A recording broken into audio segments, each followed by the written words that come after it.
जय श्री माताजी.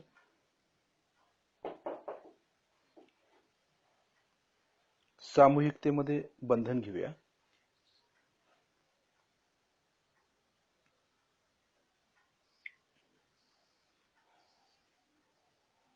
शिस्तीत बंधन घ्यायचं. लक्ष व्हायब्रेशन्स कडे. डोक्यावरून एक गाठ, दोन गाठी.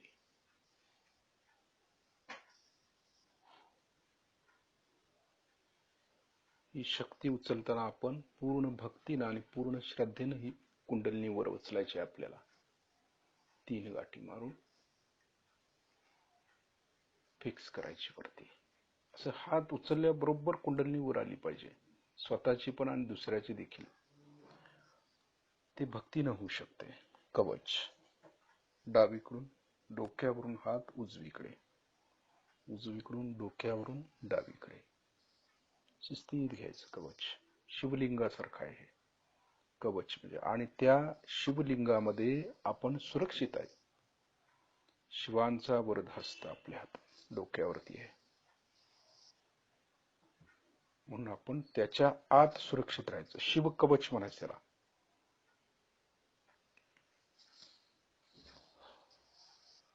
त्यांच्या शक्तीचं हे कवच आहे. आदिशक्ती ही त्यांची शक्ती. शिवशक्ती एकच. भक्तीतून आपण या सर्व गोष्टी करायच्या आहेत.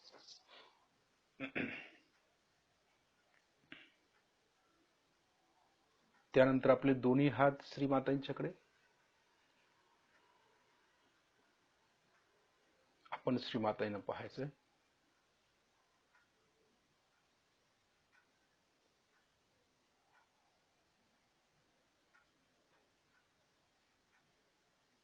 लक्ष हाताच्या बोटांच्या वरती पण ठेवायचं.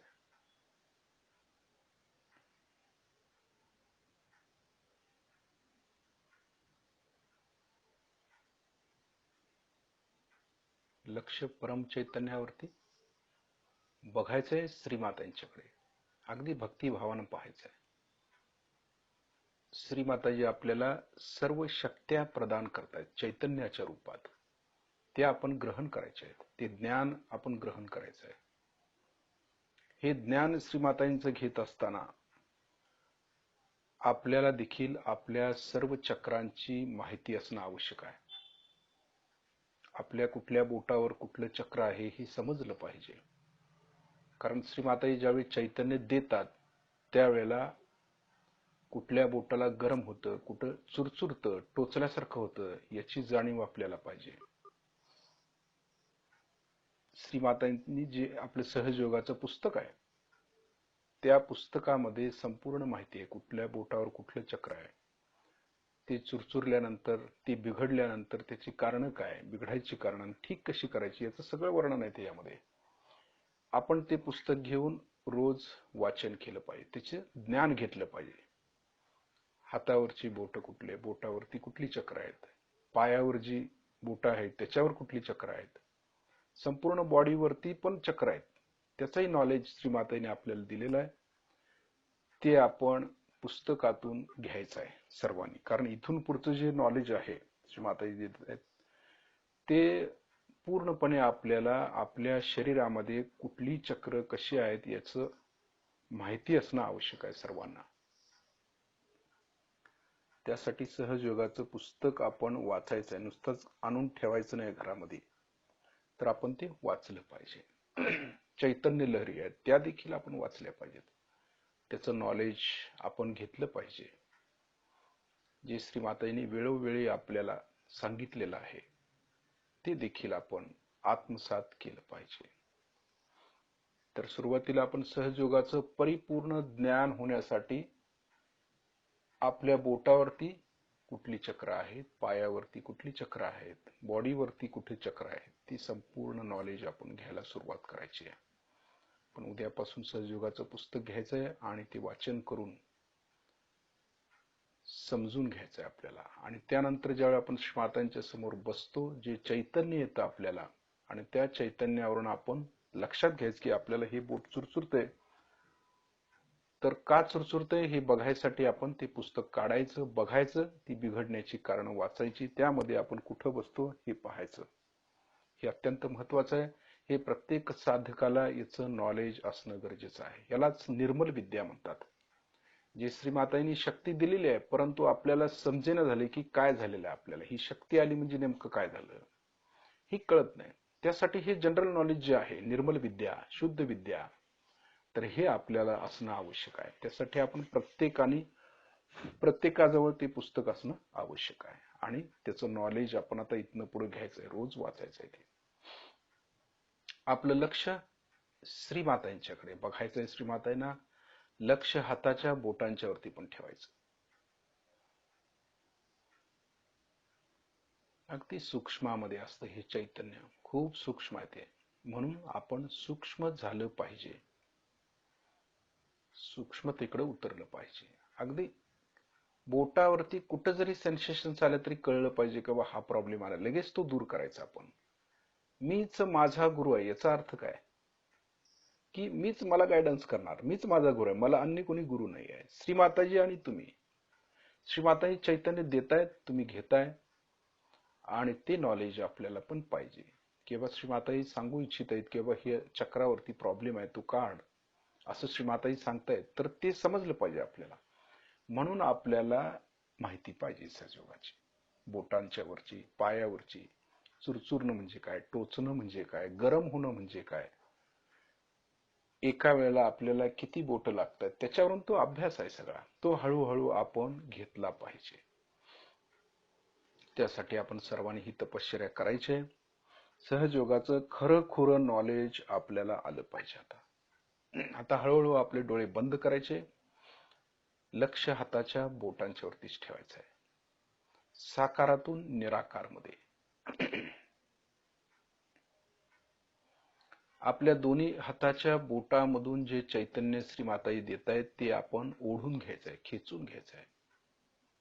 ही एक प्रक्रिया आहे सहजयोगातली की चैतन्य आपल्याला खेचून घेता आल्या पाहिजेत. नुसताच चैतन्य आलं गार झालं नव्हे, त्याच्या पुढची पायरी की ते चैतन्य आपण शोषून घेता आलं पाहिजे बोटातून. श्रीमातांचं पूजन चालू असताना ज्या वेळेला श्रीमाताजी अतिप्रसन्न असतात त्यावेळेला चैतन्य जास्त सोडतात, त्यावेळेला ते आपण घेतलं पाहिजे. जर ते आपण नाही शोषून घेतलं तर ते परत श्रीमातांच्याकडे जातं आणि परत त्याचा श्रीमातांनाच त्रास होतो. म्हणून आपण ते चैतन्य खेचून घेण्याचा प्रयत्न करायचा आहे.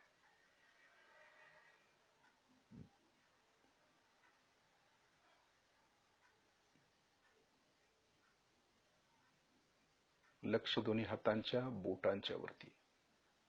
दोन्ही हाताच्या बोटातून शोषलेलं चैतन्य दोन्ही हाताच्या कोपऱ्यापर्यंत घ्यायचंय, आपण ओढून घ्यायचंय. ते खेचून घेण्याची ही प्रक्रिया आहे. कारण खेचायचं कसं काही वेळेला लक्षात येत नाही, तर बोटातून चैतन्य घेत घेत घेत कोपऱ्यापर्यंत घ्यायचं, असं करायचं. म्हणजे ते ओढलं जातं आतमध्ये. आपल्या आतमध्ये, बोटांच्या आतमध्ये नसा आहेत, त्या नसातून हे चैतन्य आत खेचलं जातं. ही चैतन्याची भाषा आपल्याला समजली पाहिजे.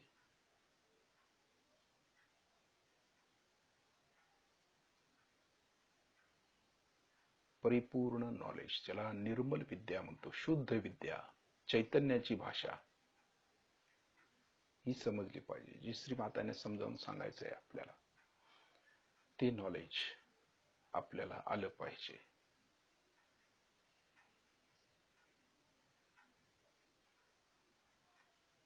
आपला उजवा हात डाव्या स्वादिष्ठान चक्रावर ठेवायचा आहे. आपला उजवा हात डाव्या बाजूला स्वादिष्ठान चक्रावरती. आता ज्या ठिकाणी आपण हात ठेवलाय त्या ठिकाणी त्या चक्रावरती थोडस लक्ष केंद्रित करायचं आणि इथं भक्तिपूर्वक श्रीमातेने प्रार्थना करायची. श्रीमाताजी कृपा करून आम्हाला शुद्ध विद्या द्या, निर्मल विद्या द्या. आम्हाला शुद्ध करा, पवित्र करा, निर्मळ करा. कारण आपण शुद्ध असणं अत्यंत आवश्यक आहे. जोपर्यंत आपण शुद्ध होणार नाही तोपर्यंत कुंडलिनी वरती येणार नाही आपली. गणेश वरती जाऊन देणार नाहीत आपल्याला. म्हणून शुद्धता, गणेश तत्व सुरुवातीचीच पायरी आहे. पवित्र व्हायला पाहिजे आपण, शुद्धता पाहिजे, आपलं हृदय स्वच्छ पाहिजे, आपलं मन स्वच्छ पाहिजे, मनामध्ये कुठलाही विचार आपल्यात नको, डोक्यामध्ये काही ठेवायचं नाही, कोणाविषयी काही आकस वगैरे काही ठेवायचं नाही, राग ठेवायचं नाही, काय नाही, सगळं विसरून जायचं. म्हणजे मगच ध्यान होतं, नाहीतर होत नाही ध्यान. आपण योगी माणसं आहेत, तर आपल्या डोक्यामध्ये आपण काहीही ठेवायचं नसतं. म्हणजे भूतकाळ सगळं विसरून जायचा, आणि भविष्यकाळ तर आपल्या हातात आहे, पण वर्तमान काळ व्यवस्थित केला तर भविष्य व्यवस्थित राहतो. श्री माताजी कृपा करून मला शुद्ध विद्या द्या, निर्मल विद्या द्या. अगदी भक्तीनं मागायचं.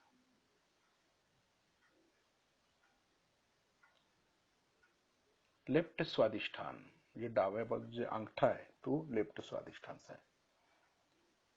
आता हे कशामुळे पकडतं याचा अभ्यासही आपण करायचा आहे. त्यासाठीच आपल्याला पुस्तक वाचायला सांगितलेलं आहे. कुठल्या बोटावरती कुठलं चक्र आहे आणि ती पकडण्याची कारणे आणि ती कसं ठीक करायचं ते देखील त्या पुस्तकात आहे. या कारणामध्ये आपण कुठं बसतो ते आपण शोधायचं आहे आत्मपरीक्षण करून, आणि ते आपण स्वतः ठीक व्हायचा प्रयत्न करायचा आहे. हे शिकलं पाहिजे सर्व साधकांनी. श्री माताजी कृपा करून मला शुद्ध विद्या द्या, निर्मल विद्या द्या, पवित्र विद्या द्या. आपण आजपर्यंत नुसताच हात ठेवून मागणं मागत आलोय, परंतु प्रत्यक्षात याचं कारण असं आहे की आपण ते शोधलं पाहिजे आणि ते रिमूव्ह केलं पाहिजे, ते घालवलं पाहिजे. निगेटिव्हिटी किंवा बाधा कशी आली, काय आली, हे सर्व श्रीमातांनी सांगून ठेवलेलंच आहे अगोदरच. फक्त आपण ते वाचन केलं पाहिजे, आणि आता वाचनाला खऱ्या अर्थानं अर्थ प्राप्त होईल. कळेल आपल्याला हे वाचल्यानंतर, बाबा खरोखरच हे माझं कारण असं होतं आणि हे असं केल्यानंतर बरोबर ठीक झालं, हे आपल्याला समजून येईल. त्यालाच आत्मपरीक्षण म्हटलेलं आहे. ते आपण करायचं आहे. त्यानंतर आपला उजवा हात डाव्या हृदयावरती ठेवायचा आहे.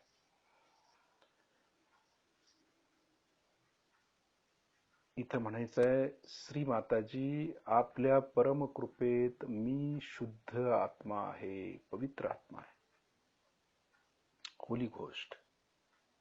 मी मन बुद्धी शरीर अहंकार काही नसून आत्मा आहे.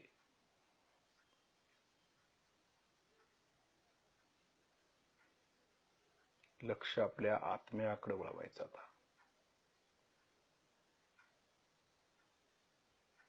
सहज योग हा पवित्रतेवरच आधारित आहे संपूर्ण. आपल्यात जर पवित्रता नसेल, शुद्धता नसेल, तर आपली कुंडलिनी कधीही शस्त्राच्या वरती येणार नाही. आपल्या मनामध्ये दुसऱ्याविषयी राग असेल, क्रोध असेल, ईर्ष्या असेल, आकस असेल, काही ना काही असेल, तर आपण शस्त्राच्या वरती जाऊ शकत नाही. पूर्णपणे निर्विचार पाहिजे. श्रीमातांना शुद्ध हृदयच द्यायचं आहे आपल्याला. कुठली अटॅचमेंट नको. कोणी काही जरी त्रास दिला असेल, काय झालं असेल, तर क्षमा करणं हे अत्यंत महत्वाचं आहे.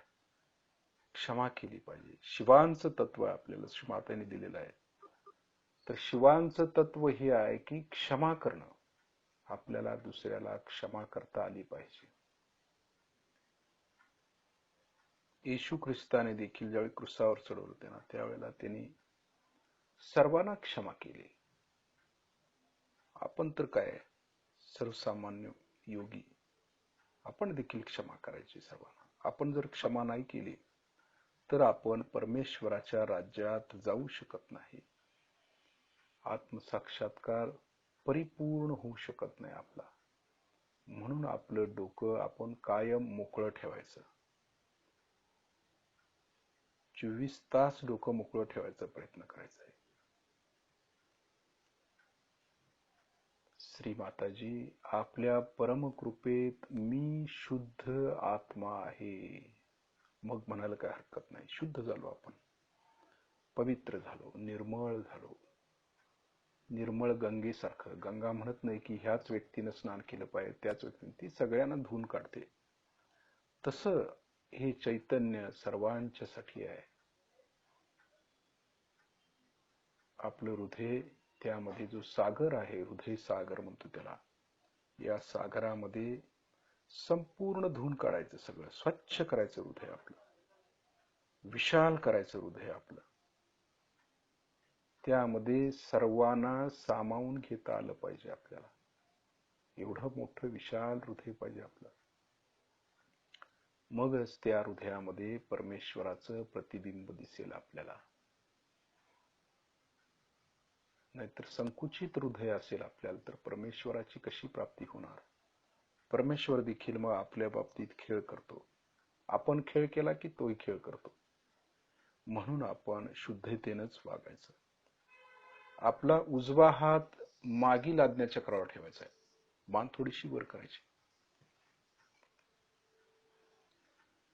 इथं म्हणायचं आहे, श्री माताजी कृपा करून आम्हाला क्षमा करा. परमेश्वरी कार्य करीत असताना कळत न कळत आमच्या हातून काही चुका झाल्या असतील तर कृपा करून आम्हाला क्षमा करा. इथं आपण क्षमा मागायची आहे. आपण मनुष्य, आपण काही वेळेला चुकतो, कळत न कळत आपल्या हातून चुका होतात. त्यावेळेला आपण क्षमा मागायची. या बाबतीत कुठल्याही प्रकारची हायगय करायची नाही. आदिशक्तींच्या बाबतीत आपण कुठल्याही प्रकारची चूक करायची नाही. नाहीतर शिव आपल्याला क्षमा करत नाहीत. मग असं आहे ते. आदिशक्तींच्या विरोधात काही करायचं नाही, क्षमा करायची. त्यांनी जे जे काय नियम आपल्याला घालून दिलेले आहेत, आदिशक्तीने जे काय सांगितलेलं आहे त्याप्रमाणेच आपलं आचरण आता इथनं पुढे असणं आवश्यक आहे. तसंच आपण वागला तर आपण या पृथ्वीवरती टिकणार. नाहीतर शिवांचा विनाश काळ, ज्याला म्हणतो की शिव जर नाराज झाले तर सर्व विध्वंस करून टाकतात ते. म्हणून त्यांना राग येऊ द्यायचा नाही. आपण शांत ठेवायचं, आदिशक्तींचं कार्य करायचं, म्हणजे आपण सुरक्षित राहतो. महत्वाचं काय? क्षमा मागायची. चुकलं तर क्षमा मागायची आणि आदिशक्तींच्या कार्यात राहायचं. म्हणजे त्यांच्या प्रकोपापासून आपण वाचतो, आपलं संरक्षण होतं. त्यानंतर आपल्या उजव्या हाताचा तळवा आपल्या डोक्याच्या टाळूवर दाबून धरायचा, मान थोडी खाली झुकवायची, नम्रता. हात दाबून शिस्तीत फिरवायचा. ज्या ठिकाणी आपण हात फिरवतोय त्या ठिकाणी लक्ष केंद्रित करायचं आणि म्हणायचं भक्तीनं, श्री माताजी, आपण साक्षात श्री सहस्त्रार स्वामिनी आहात. कृपा करून आमच्या सहस्त्रार चक्रामध्ये विराजमान व्हा. हे म्हणणं देखील फार महत्वाचं आहे. आपण देवीला आवाहन करू शकतो आणि देवीला आवाहन केल्यानंतरच देवी येते. तोपर्यंत किती जरी आपण काही जरी केलं तरी उपयोग होत नाही. भक्तीनं आवाहन करायचं आहे आणि जोपर्यंत भक्तीनं आपण देवीला बोलवत नाही तोपर्यंत ती येत नाही. म्हणून म्हणायचं, श्री माताजी, आपण साक्षात श्री आदिशक्ती आहात. कृपा करून आमच्या सहस्त्र दल कमलामध्ये विराजित व्हा.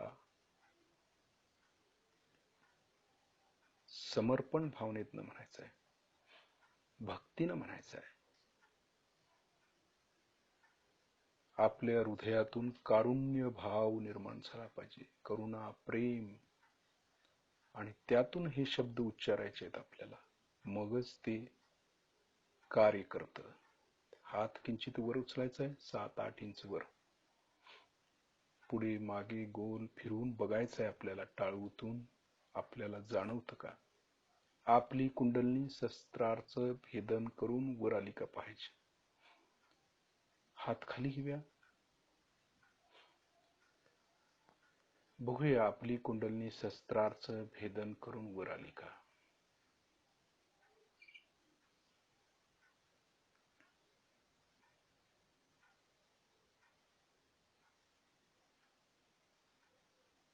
एक 2 मिनिटं आपण शस्त्राच्या वरती राहायचं. अगदी समर्पित होऊन राहायचं. भेदन होणं हे फार महत्वाचं आहे. कुंडलिनीनं सहस्त्रारचं भेदन केलं पाहिजे, म्हणजे शिवतत्व. शिवपिंड म्हणजे काय, शिवलिंग काय, तेच आहे. शिवशक्तीचं मिलन डोक्याच्या टाळूवरती होतं, त्यावेळेला ते सदाशिव होतात.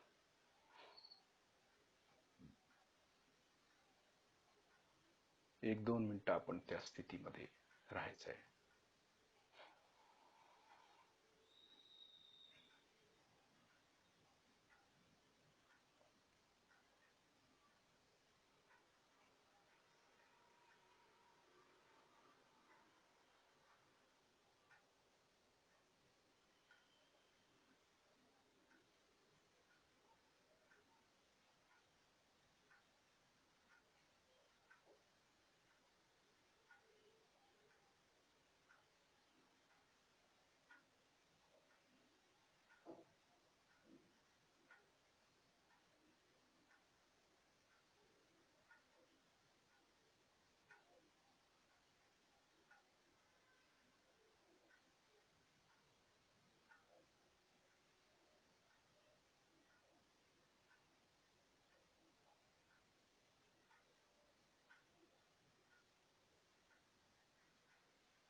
आता वरून थोडस खाली यायचंय ब्रह्मरंध्रामध्ये.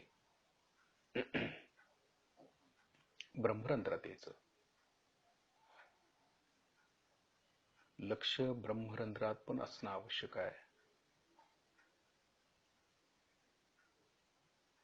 ब्रह्मरंध्र आणि त्याच्या भोवतानी जे सहस्त्रदल कमल आहे ते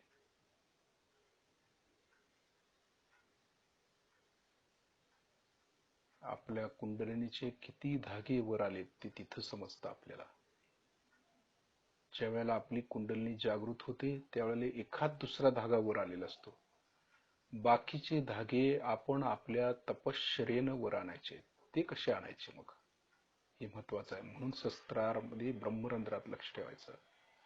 कुंडलिनीची जाडी जशी वाढत जाईल तशी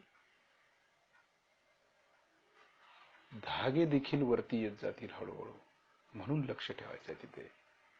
आणि परिपूर्ण कुंडलिनी ज्यावेळी वर येईल त्यावेळेला आपल्याला परिपूर्ण ज्ञान होतं सगळं.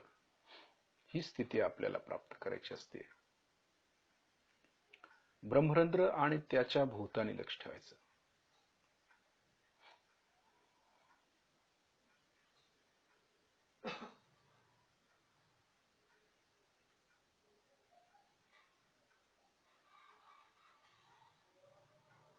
सूक्ष्मात लक्ष, कुठलाही विचार नाही, फक्त जाणीवेकडे लक्ष. काही नाही, सूक्ष्मता. अगदी एकाग्रतेनं आपण करतोय सगळं, तर ते जाणवतं. ते फिलिंग्ज होतात, आपल्याला जाणवतं, व्हायब्रेशन जाणवतात. कारण एकाग्रता नव्हती आतापर्यंत, ती आता एकाग्रता येऊ लागलेली आहे. त्यामुळे पटकन आपल्याला समजतं आपण कुठल्या स्थितीवरती आहोत, कुठं आहोत, कुठल्या चक्रावरती आहोत हे देखील समजतं. तेवढी सूक्ष्मता आपल्यात हळूहळू येऊ लागते. ब्रह्मरंध्रातून खाली यायचंय आज्ञाचक्रामध्ये, टाळूच्या वर. मधून यायचंय ना खाली, कपाळाकडे लक्ष द्यायचं नाही, खाली मध्ये बरोबर सहस्त्रारच्या खाली टाळूच्या वर ते आज्ञाचक्र, कपाळाच्या मागे.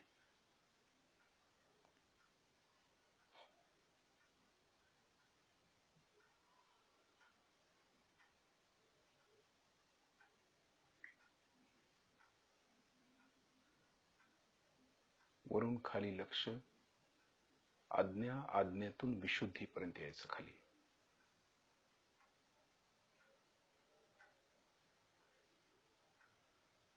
अगदी कारंजा जसा असतो वरून खाली येणारा धबधबा, चैतन्याचा धबधबा, कारण शस्त्रांमधून चैतन्य वाहतं आणि ते चैतन्य आपण सर्व चक्रांना पोहोचवतो, म्हणजे सर्व चक्रांना चैतन्य मिळतं. मग ती चक्र प्लावित होतात, अंकुरित होतात आणि मग वाढू लागतात. त्याचा वृक्षात रूपांतर व्हायला पाहिजे. फक्त त्याला चैतन्याचं अमृत मिळायला पाहिजे, त्याच्यावरती ते मोठे होतात. हे बीज अंकुरत विशुद्धीतून अनहत मध्ये यायचं, हळूहळू हळू. अनहत म्हणजे ठोके, हत म्हणजे ठोके आहेत ते. अनहत, हृदय कसं धडधडतं तसं ते अनहत.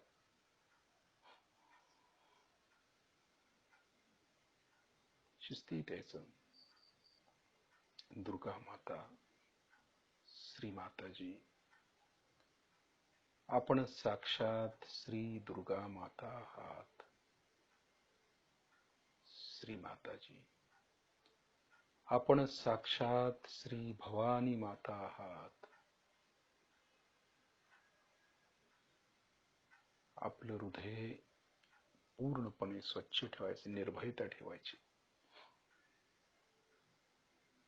श्री भवानी माता, दुर्गा माता नाराज झाली तर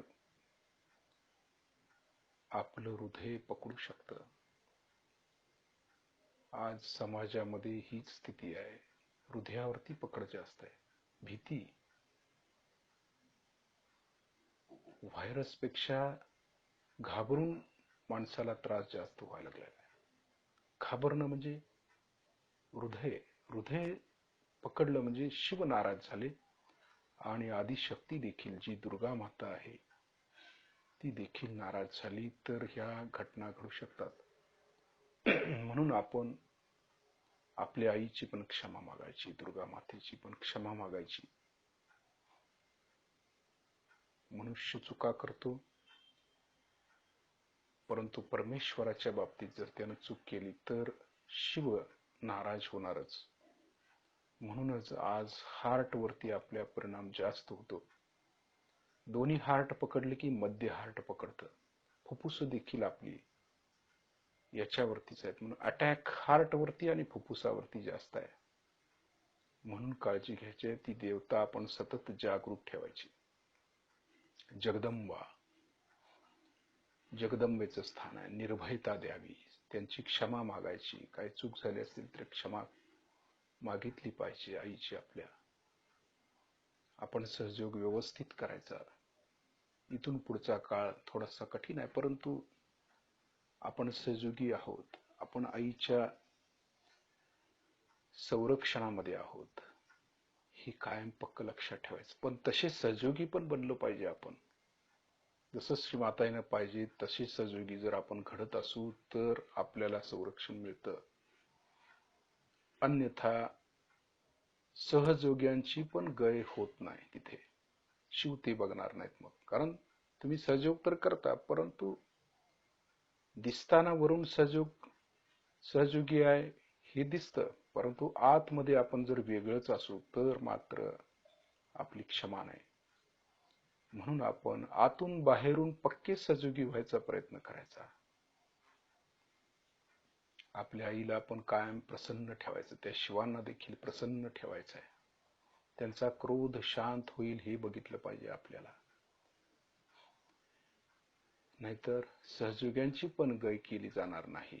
म्हणून ती स्थिती आपण खऱ्या अर्थानं शुद्ध व्हायचं, पवित्र व्हायचं. अंतरंगातून शुद्धतेनं आपण ध्यान करायचं, भक्तीनं करायचं. आत एक बाहेर एक असं नको. जे आत आहे तेच बाहेर दिसावं, एवढी शुद्धता आपल्यात पाहिजे.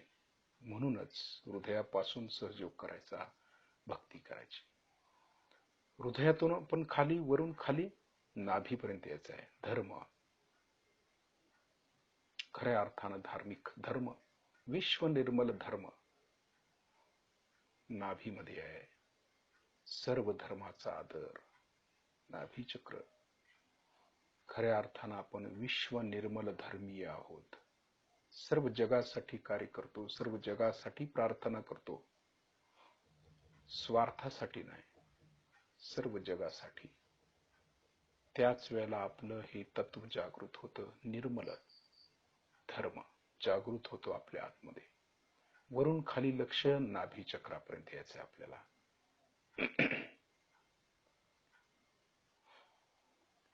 नाभीतून हळूहळू स्वादिष्ठान मध्ये जायचं, शिस्तीत जायचं, वरून खाली.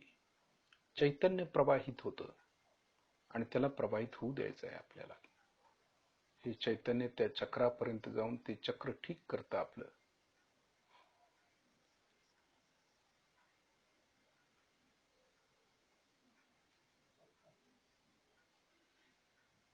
स्वादिष्ठान मधून मूलाधार, वरून खाली लक्ष, मूलाधार शक्ती केंद्र, श्री गणेशांच्या पर्यंत जायचं आहे आपल्याला. तिथपर्यंत हे चैतन्य पोचलं पाहिजे. मूल आधार म्हणजे आपला आधार आहे तो मूल आधार. श्री गणेशच आपलं संरक्षण करतात, कार्तिकेच आपलं संरक्षण करतायत. शिवांचा अंश असलेले, आदिशक्तीचा अंश असलेले ते तत्वच आपलं संरक्षण करतं. परंतु आपण त्यांच्या चरणाशी राहायला आलं पाहिजे. तेवढी प्युरिटी आपल्यामध्ये पाहिजे, तेवढी पवित्रता आपल्यामध्ये असली पाहिजे, तेवढी कॅपॅसिटी आपल्यात असली पाहिजे की आपण त्यांच्या बरोबर राहू.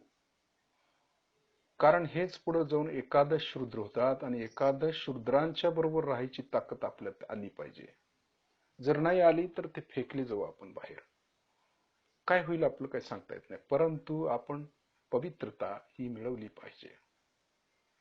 त्यांच्याबरोबर राहायचं म्हणजे परमेश्वराबरोबर राहायचं म्हणजे आपली स्थिती कशी असायला पाहिजे, तेवढी पवित्रता पाहिजे, तेवढी शुद्धता पाहिजे, तेवढं मांगल्य आपल्यात पाहिजे.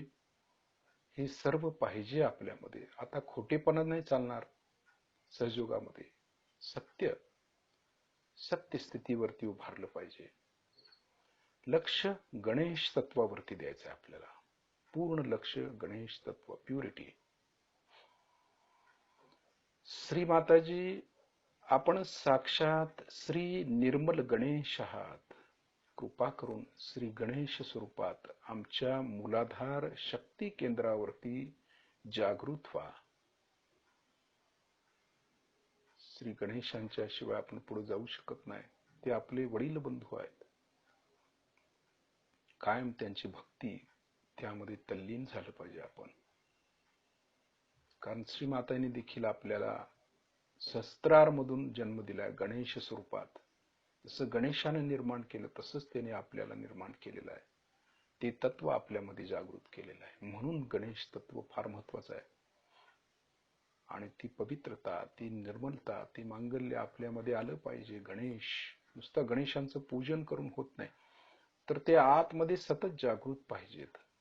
स्वतःचंही कल्याण होईल आणि जगाचंही कल्याण करता येईल. म्हणून आपल्यात ती शुद्धता पाहिजे. श्री माताजी, श्री गणेश स्वरूपात आमच्यात सदैव जागृत रहा. ते चक्र आता फिरवायचंय गोल गोल गोल.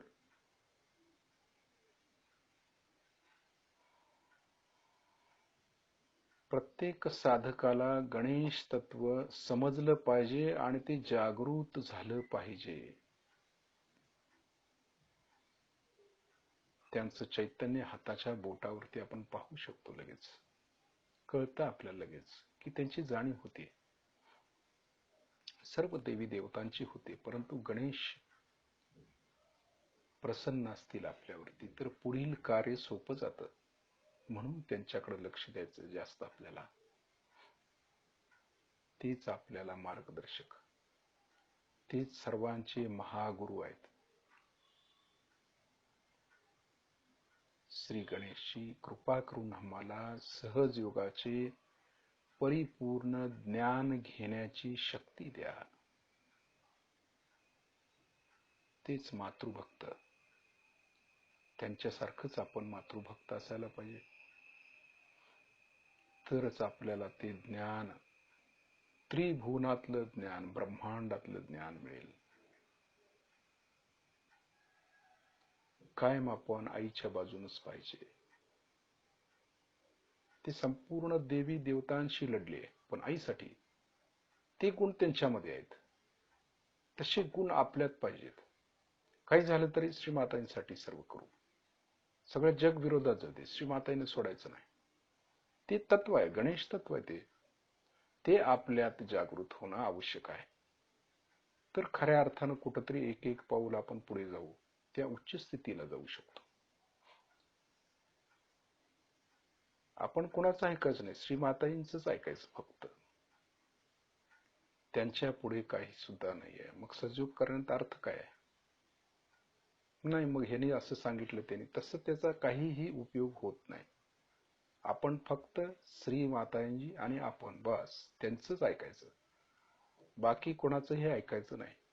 श्री माताजी आणि आपण असा योग आहे हा. आणि श्री मातांनी आपल्याला डायरेक्ट कनेक्शन दिलेलं असताना स्वयंभू, जसं श्री गणेश स्वयंभू आहेत, पृथ्वी तत्वातून वर आले ना स्वयंभू, तसं आपण स्वयंभू. आपल्यातून चैतन्य वाहिलं पाहिजे, ते तत्व श्री माताईने आपल्याला दिले. एवढी सगळी संपदा दिलेली आहे, पण आपलं लक्ष काही वेळेला नसतं. म्हणून आपण आतमध्ये उतरून ती देवता जागृत करणं आवश्यक आहे. फार महत्वाचं आहे ते आजच्या घडीला. श्री गणेशची कृपा करून आम्हाला संतुलन द्या, अबोधिता द्या, पवित्रता द्या. श्री गणेशची कृपा करून आम्हाला जन्म मृत्यूच्या पलीकडचे ज्ञान द्या.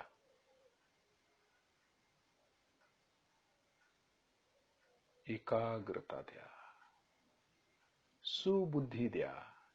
सुबुद्धी पण मागितलीच पाहिजे ना, कळलं पाहिजे की आपल्याला. नाहीतर कोणी काय म्हटलं की बुद्धी भ्रष्ट होते आपली लगेच. तसं न होता सुबुद्धी पाहिजे. साधक बाधक विचार करता आला पाहिजे, चैतन्य बघता आलं पाहिजे, स्वतः सगळं कळलं पाहिजे, परंतु काही न कळल्यासारखंच राहिलं पाहिजे. ती शक्ती सर्व आपल्यात आली पाहिजे. कळतं आपल्याला, ती शक्ती आली, पण जगाला कशाला दाखवायची? ती झाकून ठेवण्यामध्येच खरा आनंद आहे. हे महत्व आहे. त्याचं गम्य हे समजलं पाहिजे आपल्याला. हे महत्वाचं आहे. सहयोगामध्ये हे फार महत्वाचं आहे. हळूहळू मूलाधार मधून आपण आता स्वाधिष्ठानवरती यायचं आहे. शिस्तीत वर यायचं. स्वाधिष्ठान मधून नाभीमध्ये यायचं आहे. शिस्तीत नाभीतून हृदयामध्ये यायचं आहे. जगदंब देवी कवच आपण रोज वाचायचं आहे. इथून पुढे देवी कवच रोज वाचायचं. आपलं डावं हृदय चक्र, उजवं हृदय चक्र आणि मध्य हृदय चक्र व्यवस्थित ठेवायचं. अजिबात पकडू द्यायचं नाही ते, आणि पकडलं तर ताबडतोब सोडवायचं. फार महत्वाचं आहे. त्यानंच आपल्याला दगाफटका होऊ शकतो. बऱ्याच साधकांना इजा पोहोचू शकते. सावध राहायचंय आणि ते चक्र आपण स्वच्छ ठेवायचा प्रयत्न करायचा आहे. हृदयातून विशुद्धीमध्ये यायचं.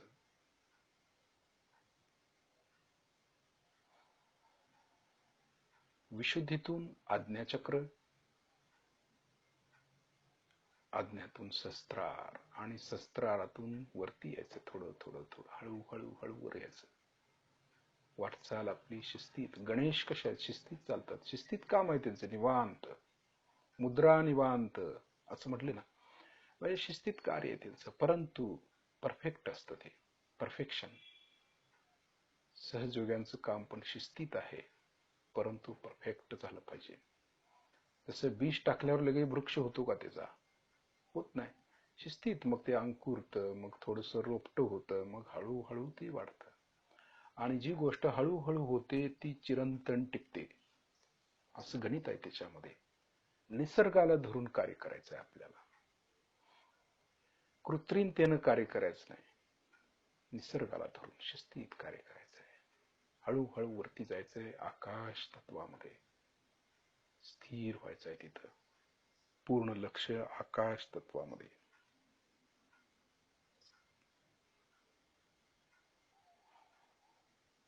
एक 10 ते 12 मिनिट आपण स्थिर राहायचंय.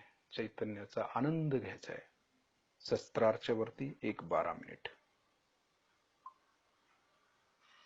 इसका कोई अर्थ होना चाहिए कि जिस चीज को प्राप्त करने जा रहे हैं उसका ये सोपान मार्ग है, इस रास्ते से आप गुजर रहे हैं, इसमें एक एक गंदी चीजों को छोड़ते जाना है. दूसरों को भला बुरा कहने से पहले अपने को भला बुरा कहना सीखें। मैं ऐसी हूं, मैं वैसी हूं, अपने को कहें।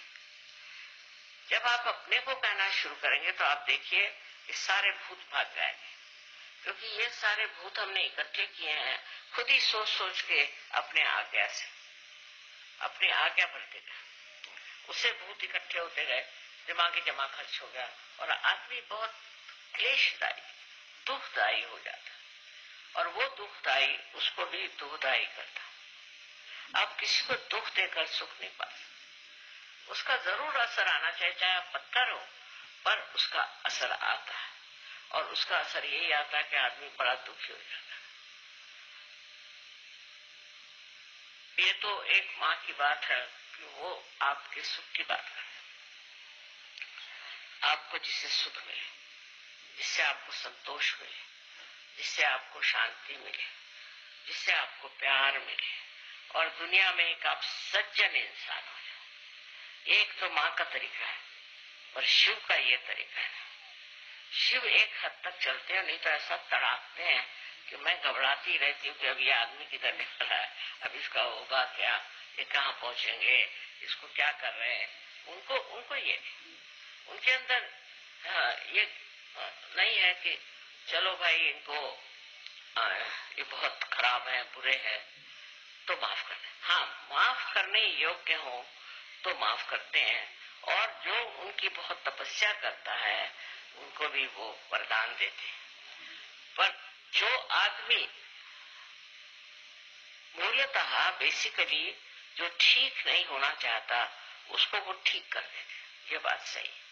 इसलिए उनसे डरना, बेचारे को भयंकर भी इसीलिए कहते हैं कि जब बिगड़ते हैं तो वो किसी को भी नहीं छोड़ते, पर उनका सबसे ज्यादा जो बिगड़ना है वो तब होता है जब अंत का, कहते हैं ना कि रात्रि ऐसी आएगी कि सब नष्ट हो जाएगा, उस टाइम में वो अपने क्रोध से सब चीज नष्ट कर दे। ये समय तब आता है क्योंकि मैंने आपसे कहा था कि ये आखिरी निर्णय है, लास्ट जजमेंट है। इसमें आप कौन से रास्ते पे जाते हैं, कहाँ जाते हैं, क्या करते हैं, ये सब पूर्णतया आपके अंदर दिखा जाता है। आपका जैसे कच्चा चिट्ठा बन जाता है और उसी के अनुसार आप चाहे स्वर्ग में जाएं और चाहे आप नर्क में जाएं। नर्क में भेजने वाले तो शिव जी, मैं नहीं, मुझे कोई मतलब नहीं नर्क से, लेकिन शिव जी को है, वो खींच के आपकी टांग आपको नर्क में डाल देंगे। फिर आप ये ना कहें कि मैं तो माँ का बड़ा वर्शिपर हूँ और मैं माँ को मानता हूँ तो मुझे क्यों ये ऐसा हो गया। इसका कारण मैं नहीं, इसने एक बार मुझे माँ कह दिया, उसके लिए मैं कभी कुछ बुरा नहीं सोचती, पर शिव जी की मर्यादाएं अगर मैं हूँ तो मेरी मर्यादाएं भी वो। बट इस मामले में सबका, दोनों का स्वभाव बिल्कुल विपरीत होने के कारण आपको बहुत समझ करके रहना। और ईसा मसीह में भी जो 11 रुद्र हैं वो भी यही है। रुद्र की जो भावना है वो भी शिव जी के स्वरूप है, और इसलिए बहुत संभल के आपको रहना चाहिए। इसके बारे में आपको इसलिए वार्निंग देनी है कि सहयोग में भी लोग आते हैं, कोई पैसा कमाता है, कोई बुराई करता है, कोई खराबी करता है, कोई अन्याय करता है। ऐसे लोग तो झटक जाते हैं, निकल जाते हैं, पर निकलते ही साथ शिव जी की कक्षा में आ जाते हैं। फिर मुझे खबर आती कि वो बैंकरप्ट हो गए, वो ऐसा हो गया, वैसा हो गया। मैंने कहा भैया आप मुझे मत बताओ। जब वो खुद ही छोड़ के भागे अपने संरक्षण से, तो उसे कौन बचा सकता। इसलिए आपको चाहिए कि आप अपना संरक्षण शिव में खोजें। माँ में तो है ही संरक्षण, लेकिन शिव में खोजना चाहिए। उसके लिए ये जो मैंने अभी आपको बताया है कि 5 चीजें, इन 5 तत्वों में जो सूक्ष्म चीज है उसको प्राप्त करना, और उसको प्राप्त करने के लिए आपको ध्यान करना जरूरी है। जो लोग ध्यान करते हैं वो अलग ही दिखाई देते, और जो लोग ध्यान नहीं करते वो अलग दिखाई देते, इसमें कोई शक नहीं। अब जो लोग ध्यान करते हैं पर ध्यान में मन नहीं, ध्यान में प्रवृत्ति नहीं, ध्यान की समझ नहीं, ध्यान में सूझबूझ नहीं, और उसके प्रति एक आलस्य हो तो भी वो ध्यान फलीभूत नहीं होता, उससे कोई फायदा नहीं होता। ऐसा ध्यान हो कि जिससे अंग अंग आपका जो है वो खुश हो जाए, जिससे आनंद की वर्षा हो। शिव जी का पहला और महत्वपूर्ण जो हिसाब किताब है वो यह है कि वो आपको आनंदित करते हैं, पुलकित करते हैं। उनके नामस्मरण से ही मनुष्य को आनंद मिलना चाहिए, पर उसके अपोजिट होता है, उसके विरोध में ही लोग रहते हैं। जो होना चाहिए वो नहीं होता। ये मुझे बड़ा आश्चर्य होता है कि जिनको हम शिव के भक्त समझते हैं वो इस कदर सूखे रूखे कैसे हो सकते, हो ही नहीं सकते। इसमें एक कारण और भी कि जो बहुत ज्यादा कार्य में रत रहते हैं, बहुत वो राइट साइडेड हो जाते हैं। जब वो राइट साइडेड बहुत हो जाते हैं तो शिव से वंचित हो जाते हैं, शिव से हट जाते हैं और शिव फिर अपना असर दिखाते हैं। अब आपको पता है कि शिव जी की बहन सरस्वती, जो सरस्वती की पूजा करते हैं, माने जो पढ़ते हैं लिखते हैं, ये सब ज्ञान व्यान इकट्ठा करते हैं और इसके अलावा कला में बहुत रुचि रखते हैं, ऐसे जो लोग कला की और जिनकी रुचि है, ऐसे लोग जो है जो सरस्वती की पूजा करते हैं, उनकी वंदना करते हैं, उनको सबसे पहले ये जानना चाहिए कि ये शिव जी की बहन है। और आप जानते हैं बहन का रिश्ता बड़ा जबरदस्त होता है। अगर आप इनकी बहन की कहीं प्रवंचना करें या उससे कोई बुरे गुण ले लें या बुरी बातें करें, जैसे कि बहुत से लोग हैं गंदी गंदी किताबें लिख देते हैं, बहुत से लोग हैं जिनके पास ज्ञान है उसको उल्टा सीधा कर देते हैं, ऐसे लोगों पे शिव जी का हाथ बड़े जोर से पड़ता है, क्योंकि उनकी बहन जो है वो बड़ी महत्वपूर्ण है और उसकी प्रवंचना करना माने बहुत ही बड़ा गुनाह है, उनकी दृष्टि में बहुत बड़ा गुनाह है। और आदिशक्ति के लिए भी उनका बहुत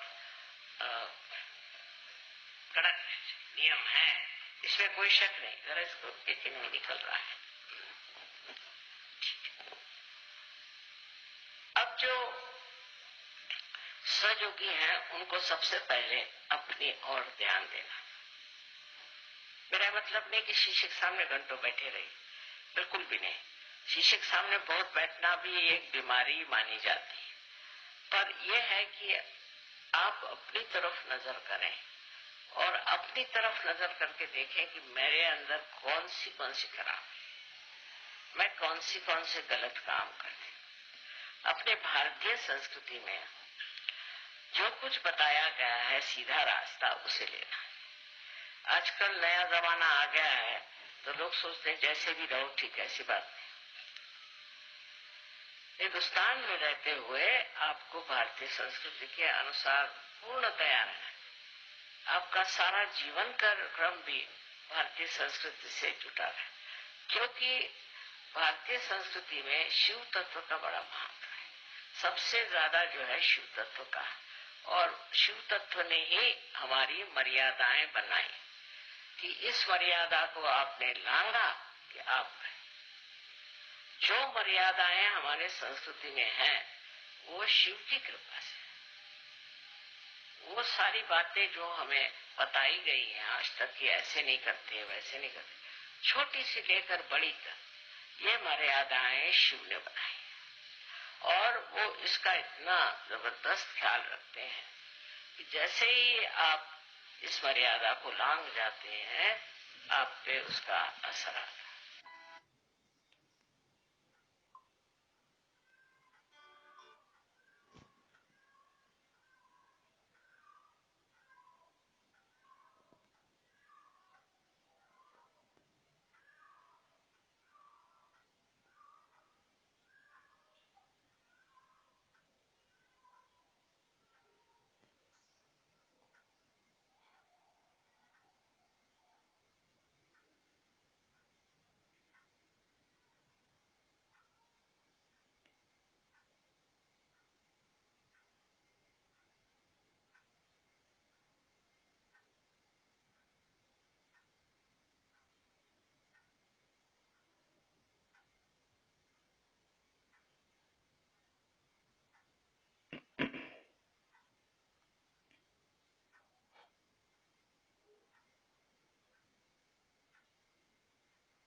आकाश तत्वातून थोडस खाली यायचं आपल्याला.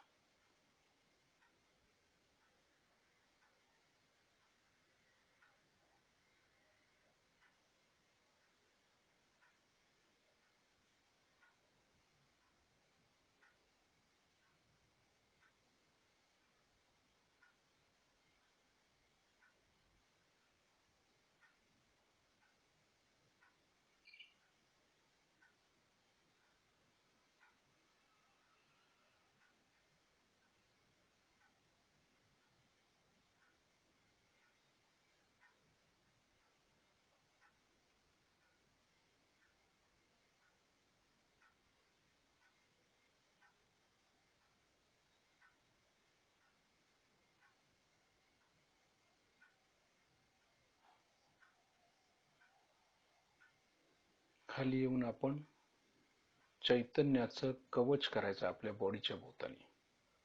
चहूबाजूनी कवच तयार करायचं चैतन्याचं, व्हायब्रेशनचं.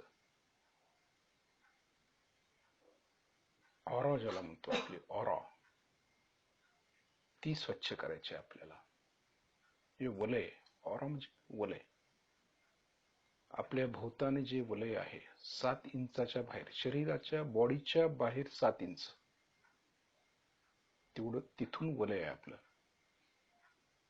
त्या वलयाकडे लक्ष देऊन आपलं ते वलय स्वच्छ करायचं, शुद्ध करायचं. ते कवच मजबूत करायचं आपल्याला. लक्ष केंद्रित करायचं त्याच्यावर, संपूर्ण बॉडीच्या भोवतानी, पुढून मागून साईडून सगळीकडून कवच तयार करायचं.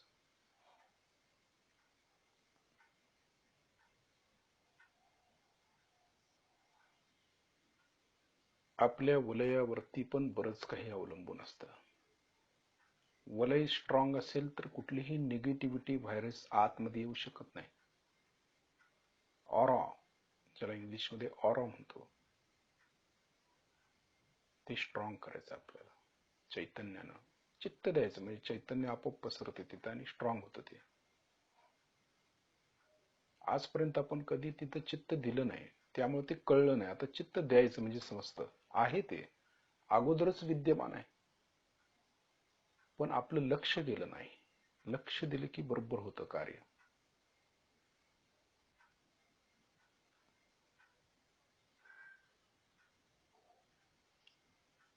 आणि त्या ऑराच्या आतमध्ये आपण सुरक्षित आहे, आपली बॉडी सुरक्षित आहे.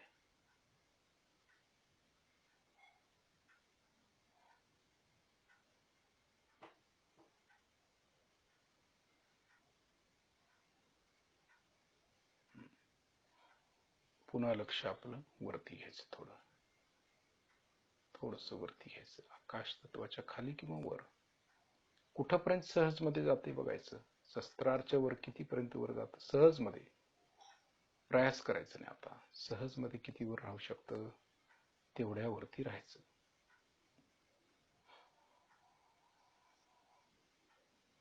स्थिर राहायचं. हातातले पण व्हायब्रेशन्स बघायचे, आपण कुठल्या स्थितीवरती आहे हे कळतं लगेच आपल्याला व्हायब्रेशन्सवर.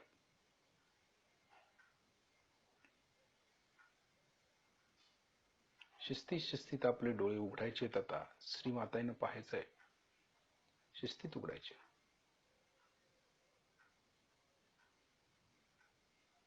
बघायचंय श्रीमाताईंना. लक्ष आपल्या वलयाकडे द्यायचं आहे. डोळे उघडे ठेवून बघताना श्रीमाताईंच्याकडे बघायचं आहे, परंतु लक्ष वलयाकडे द्यायचं आहे. आपल्या बॉडीच्या भोवतानी 7 इंचाच्या बाहेर जे वलय आहे आपलं, तिकडे लक्ष केंद्रित करायचं आहे. आणि ते वलय पूर्णपणे मजबूत झालेलं आहे ते पाहायचं आपण, त्याची जाणीव घ्यायची.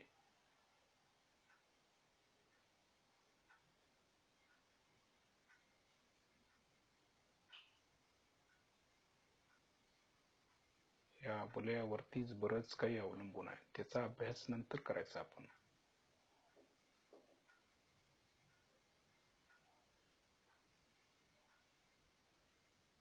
लक्ष शस्त्राच्या वरती पण आहे आपलं, ते सोडायचं नाही. कारण तिथूनच चैतन्य येतं सगळं, तिथूनच ज्ञान येतं आपल्याला.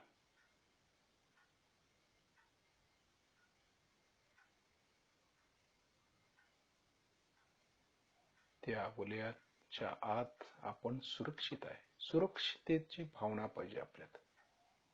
आम्ही सुरक्षित आहोत हे समजण्यासाठी आहे. हे वलय आहे हे आपण विसरलोय. आणि त्या वलयामध्ये आपण सुरक्षित असताना भीती कसली? निर्भयता म्हणजे दुर्गा मातेचं चक्र आहे ते. तेजो वलय आदिशक्तीचं.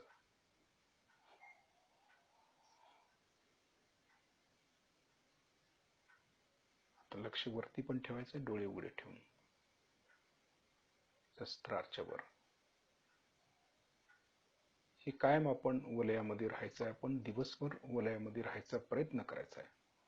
ज्या वेळेला आपल्याला भीती वाटेल, काही त्रास असं वाटेल, तर वलयामध्ये आपण सुरक्षित आहोत ही भावना ठेवायची कायम आणि तिकडे लक्ष ठेवायचं. म्हणजे आपण सुरक्षित राहतो. आईच्या संरक्षणामध्ये, शिवांच्या संरक्षणामध्ये राहतो. श्री मातांना आपण नमस्कार करूया, त्यांचे आभार मानूया. श्री माताजी आपल्या चरणाशी कोटी कोटी प्रणाम, कोटी कोटी प्रणाम.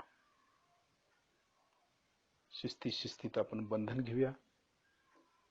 शिस्तीत घ्यायचं बंधन, कारण हे कवच आहे. आता त्याला किती महत्व आहे आपल्या लक्षात आलं की कवच किती महत्वाचं आहे, बंधन किती महत्वाचं आहे हे समजेल.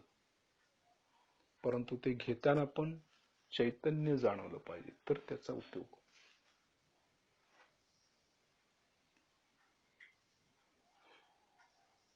शिस्तीत 3 गाठी चैतन्याच्या.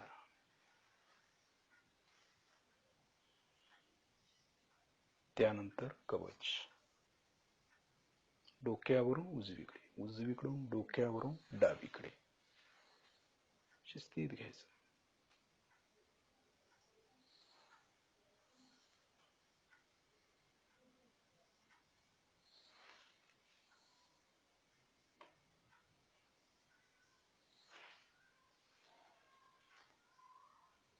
या कवचातून आपण बाहेर यायचं नाही, सुरक्षित राहायचं. सुरक्षितता काय? आपल्या कवचामध्ये राहायचं, लक्ष शस्त्राच्या वरती ठेवायचं आणि देवी कवच वाचलं तरी पण चालतं आपल्याला निर्भयतेसाठी. देवी कवच. जय श्री माताजी.